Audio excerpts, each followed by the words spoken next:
ಚಾಮರಾಜನಗರ ನಗರಸಭೆ ಮೇಲೆ ಲೋಕಾಯುಕ್ತ ದಾಳಿ, ಸಾರ್ವಜನಿಕ ದೂರಿನ ಹಿನ್ನೆಲೆ ದಾಳಿ, ಅಧಿಕಾರಿಗಳಿಂದ ಕಡತಗಳ ಪರಿಶೀಲನೆ.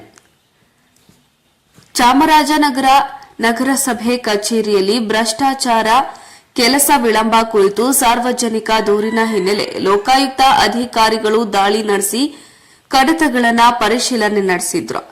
ಮೈಸೂರು ಹಾಗೂ ಚಾಮರಾಜನಗರ ಲೋಕಾಯುಕ್ತ ಅಧಿಕಾರಿಗಳ 5 ತಂಡ ದಿಢೀರ್ನೆ ಭೇಟಿ ನೀಡಿ ದಾಳಿ ನಡೆಸಿದ್ದು, ನಗರಸಭೆ ಪೌರಾಯುಕ್ತ ಕಚೇರಿ, ಆರೋಗ್ಯ ಶಾಖೆ ಸೇರಿದಂತೆ ಇತರ ಶಾಖೆಗಳ ಮೇಲೆ ದಾಳಿ ನಡೆಸಿ ಅಲ್ಲಿನ ಕಡತಗಳನ್ನು ಪರಿಶೀಲನೆ ನಡೆಸಿದ್ರು.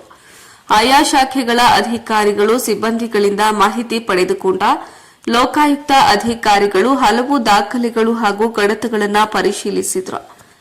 ನಗರಸಭೆಯಲ್ಲಿ ಭ್ರಷ್ಟಾಚಾರ, ಅಕ್ರಮ ಖಾತೆ, ಅಕ್ರಮವಾಗಿ ಇಸ್ವತ್ತು, ಸಾರ್ವಜನಿಕರ ಕೆಲಸ ವಿಳಂಬದ ಬಗ್ಗೆ ಸಾರ್ವಜನಿಕರು ಲೋಕಾಯುಕ್ತ ಅಧಿಕಾರಿಗಳಿಗೆ ದೂರನ್ನ ಸಲ್ಲಿಸಿದ್ರು.